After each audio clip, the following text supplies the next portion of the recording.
Resonating Spaces, Mapping Paris Through GRM's Lens. Directed and produced by Aho Ssan.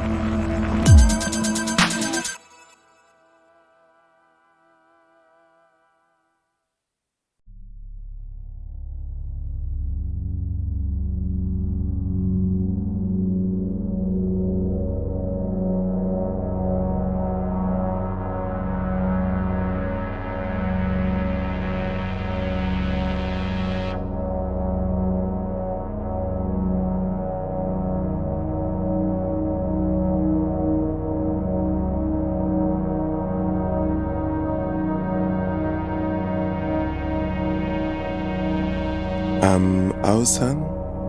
I'm a French musician living in Paris, and I'm doing electro-acoustic music and some sound installation. I never learned music at school. I got a diploma in cinema, and before that I was learning mathematics, physics, and informatics at school. I discovered this software called Max MSP, and it totally changed my perception and musical tastes.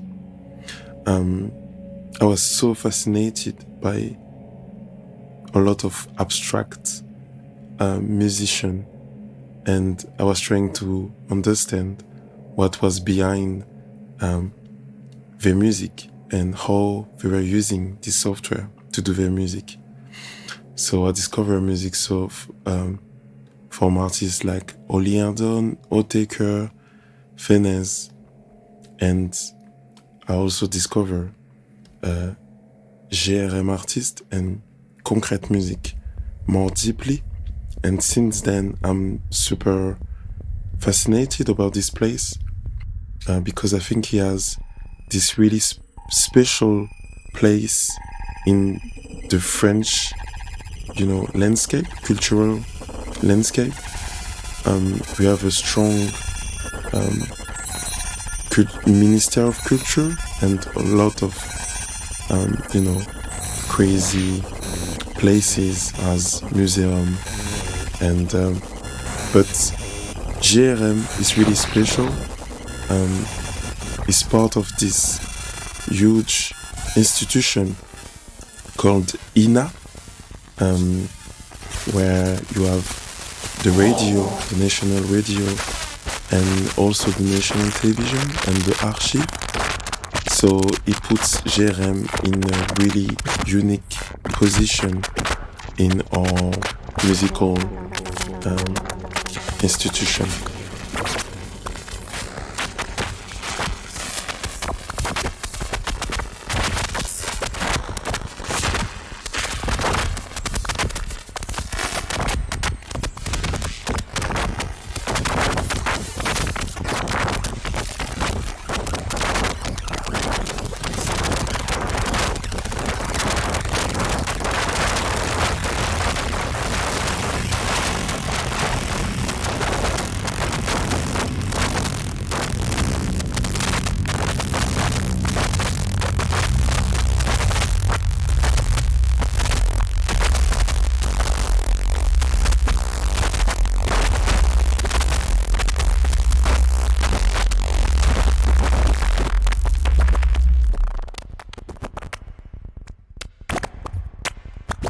When I was working at the museum, the Louvre Museum, I sent a message one day to François, the director, François Bonnet of GRM.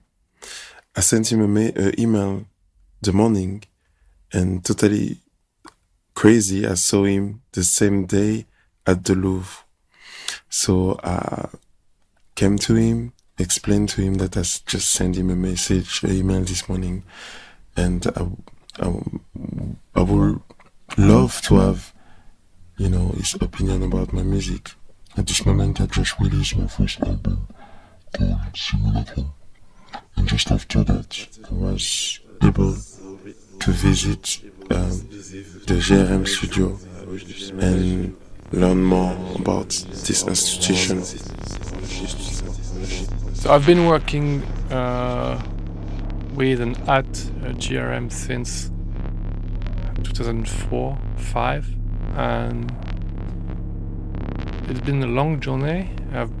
I've been involved in several aspects of the activities of GRM through musical production, working in studios, working for a concert, with setting up the acousmonium, and moving forward being artistic director, so in charge of programmation, and then being in charge of everything at GRM since 2018. So it's almost 20 years of being around, and it's been surprisingly ever-changing. So I still feel there's a lot to do and a lot to hope for. So GRM is really walking on three legs: the musical production and creation, and with commissioning and organizing concert; research with R&D, with developing new software, trying to think about new ways of dealing with music theoretically, but also practically. And transmitting all of that is takes different shapes. It can be publishing stuff, simply like books, records, because I rediscovered when we started to do this recollection GRM, for example, we rediscovered that a lot of people worldwide connected to GRM history and aesthetics through the records. So it's something that has been a bit overlooked in the past. So we really wanted to reassess that and share our music with a wider audience possible. And another aspect is also, with kind of transmitting our ideas and our practice through education, workshops, symposia, this kind of thing. I think we always had a strange position because we've been, GRM has been created within this huge institution that was ORTF, that was radio, television, everything was gathered in one big company. And when it split, GRM went to INA, which was dealing with archive, research, teaching. So it kind of added a color to our mission. And a lot of institutions, lots of musical creation centers have been designed according to the GRM. The GRM was kind of a matrix for lots of institutions. And so, with the oldest, we're not the biggest, we're the biggest institution. And we always, I think we have a special role to play. We are definitely more international institution than compared to a lot of other centers which are more into national or local action, and so we are kind of complementary. And we also, I think, more than any other, are very linked to a special way, and it's kind of relooping with the beginning of this discussion. It's very linked to a very specific way of thinking the music out of the traditional, instrumental, contemporary, classical way. So I think we're still a bit like outsiders in a way. More and more respected because people are not blind. They see that we have an audience, we have an aura, and we have lots of young artists come to our place, and so it's also thanks to them that this vitality is perpetuated. It's a strange, vast world with lots of different layers of history and cultural determination.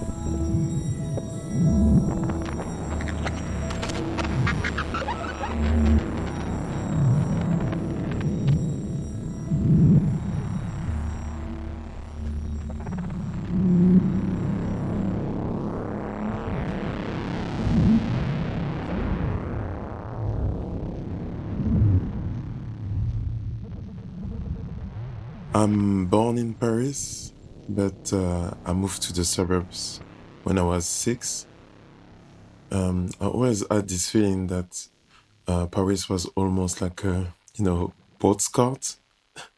It's quite strange how you can be that close to a part of the world and feeling so far also.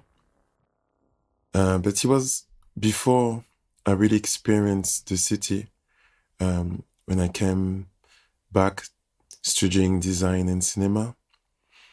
Experience the diversity of the city, the people, and the nightlife. I feel in general Paris is quite hectic city. So much going on everywhere. Everyone is meaning his own business, but there is also this amazing feeling of community that I experienced as I was a kid and during my year of studying there. After that, I was lucky to meet so many amazing artists. I played my first concert at La Station Gare des Mines, this, amazing place, which I feel is really special right now. I had amazing conversation with artists like Mondkoff or Frédéric Diobern, which was running and still running one of my favorite label called Nile Recording. This night we talk about life, the reality of being a French musician, the struggle, also, the positive side of it, being intermittent, which is a really specific status that we have in France. At the time, I didn't know much about it. Coming back to GRM, no need to talk about my feeling when I passed the door. The studio are actually not far from the Eiffel Tower in the 16th arrondissement in Paris. I'm not really familiar of this arrondissement, but I really enjoy being there because it's quite isolated area in Paris. Surely because it's a rich area, but for me it was perfect to work on my piece because no much distraction around. I lost one of my best friends, and actually this piece was for me a love testament to him and a way to heal a bit from this event.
Yeah, it's always my problem, as I'm saying to people. Actually, I'm still working on my elevator pitch. I have a lot of problem introducing myself, but yeah, I'm Jessica Ekomane. I'm sound artist, electronic musician, mainly. Yeah, those are the things I do. And yeah, I don't know if it's enough. I come from France originally, but we're doing this interview in English now. But I'm a French native speaker, and we met. We met for the first time. I think it was in the Netherlands for a Sonic Act. Yeah, and we were both playing our piece on the acousmonium with the GRM. So my feeling was that I was impressed with how loud but clear the system can be, I think. I really love to play with powerful sound. In general, I play loud in my concerts, but I mean, not that it hurts, but just like it has to be physical. And I feel like, especially in the room at 104, because it's like this wooden room, and also we are all inside the acousmonium with the audience.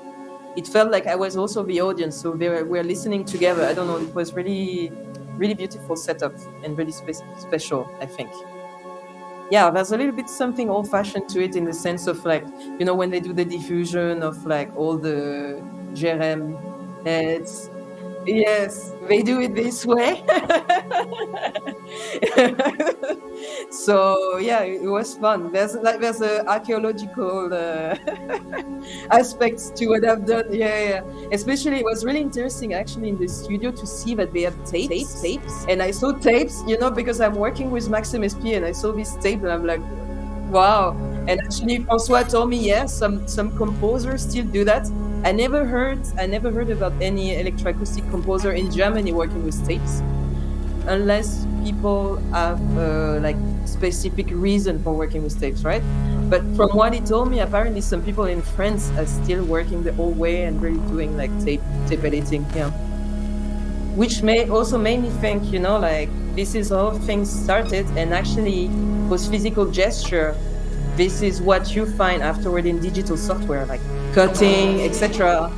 This is inspired directly from that, right? So this is also something that I was thinking about, like how the physical work of making this music and the time it takes, the perception of time, how much it changed. It's so interesting. Anyway, the influence of it, well, I think this model of the electronic music studio, like we've been on Dweller, there was this feature on it talking about this, was really inspiring for many people. For me, it's really interesting. I've been in Stockholm lately, and then I was passing by the EMS, and it's so interesting to compare the two models, because it's really different way of thinking.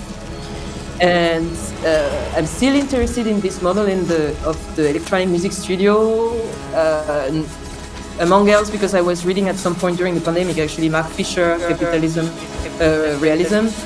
And at some point he mentioned in it the electronic music studio, talking about the BBC as a model maybe for experimenting in music or music sustainability, etc., which I find really interesting. It doesn't develop it, it's just one idea it drops in there.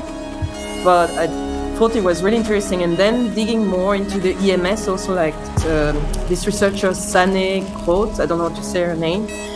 She wrote about, she did this anthropology of the EMS where she talks about like really going into politics. And, you know, like it was created at the time of socialism in Sweden. So this is what I find interesting. It's less about, you don't know names from the EMS, right? So I would say that there's probably less emphasis on the individual. It's really more about creating a place, a communal place. But I think also important to go at this level, not only thinking of aesthetic, but thinking about how things, the big machine was working on the political level also. Because it also explained why certain people were more known than others, you know, they got funding. And so it's not only about mythifying some genius. And I think it's interesting to do this not only for the sake of critique, but also to think about what we could take from this today, or like, you know, how we can make it better. Because I really think, like, I've traveled quite a bit around, and a lot of places where people don't have funding, because this is also the idea of like the state funding thing. And this model has its own challenges, for sure, probably as much as other alternative. But it's also still worth reflecting on it, I think, at least. I think it's important because such places, like in terms of resources, it's amazing and really important, and these resources need to be shared on a bigger level also, not only in a small bubble like this. It doesn't mean what they are doing in the conservatory is not interesting or what, but I think it's good to not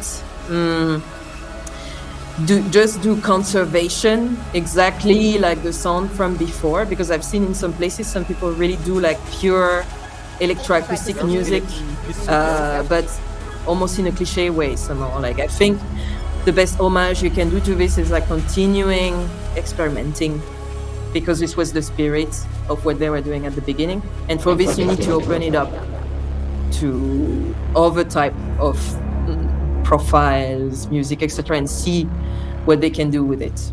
So yeah, and I think maybe like the problem of the acousmonium maybe is like you can't move it around so much, but I think probably for many people, like in France, maybe GRM is more known, or Pierre Schaeffer, etc. But for many people, the fact that they opened up this way internationally probably maybe made them more curious about this type of music.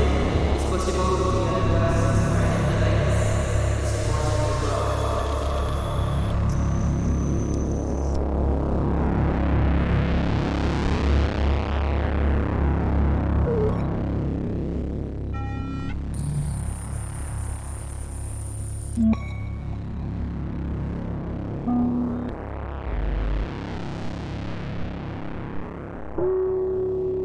Yeah, my name is Jessica Ekomane. KMRU is my artist name. I'm a sound artist, field recordist from Nairobi, Kenya, and currently I'm in Berlin and based here for some time now. And yeah, I've been making music in different mediums or styles or different projects, but heavily using field recordings and sound as my main medium. I think with the acousmonium is quite interesting because like the speakers or like it's the channels, like you're performing the music, you're not really much present, but it's like an orchestra of the speakers whereby you're conducting the sounds for the speakers, and it's an interesting way to think about performing and you removing yourself from the stage and having the speakers and you sort of conducting, but also like referencing the old material that has been made with the studios. And yeah, I'm sure there's always an insight or something that you get listening to the music or even being in the space using the tools, because it's like EMS, like different studios, there's usually like a sound that comes out from them. And I feel, there's like how the tools you use or like the preset of the GRM, that like there's maybe, I don't know if there's a significant sound that is like nurtured in the studios, or like there's a sound that comes out from being in the studios. And it's nice maybe to explore these tools and try and include them in your work or practice. It's amazing that the GRM is still existing and there's space for more and more artists to use the studio and explore the tools that they have in this music experimental concrete world. I'm curious what possibilities will be there, or like the tools they're making, or the approaches or research they're doing within like their history of building synths or with their GRM tools. And even maybe opening up more artistic collaborations in the studio and they have a festival, so it's nice that they also build tools. They have a space and also like a PlayStation space, which I think it's the best. And yeah, I'm curious like what their new studio or space would be, and like their ongoing motivation of the GRM institution. Yeah.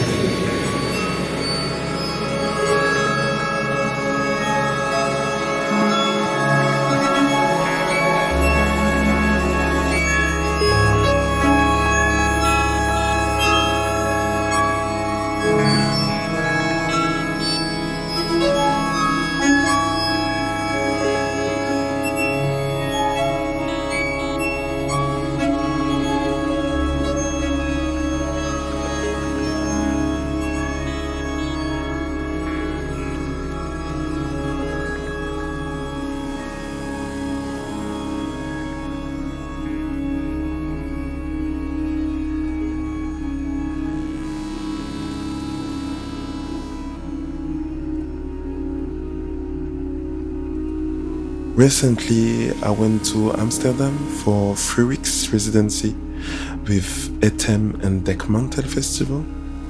It's been a while. I didn't miss the World Focus Festival at GRM. I was so sad to miss all these amazing performances and even more because I missed 2 really great friends played there, Felicia and Lisa.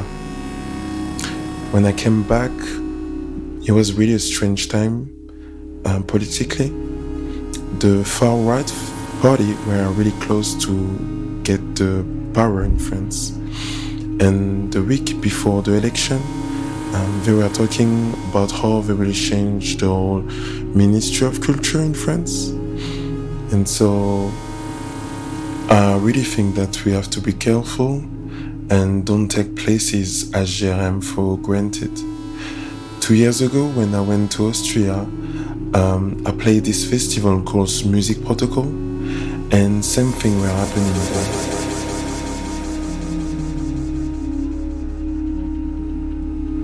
The new government were trying to shut down this radio show, who was the only show to play experimental music on their national radio, called ORF. And I think at the end, everything went well. But we have to be really careful and fight back when things are not going in the right direction. I'm, really curious and excited about the future of experimental music and can't wait to see what will happen in a few years.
Resonating spaces. Mapping Paris through GRM's lens. Featuring François Bonnet, Jessica Ekomane, KMRU. Directed and produced by Aho Ssan. Produced by Norient.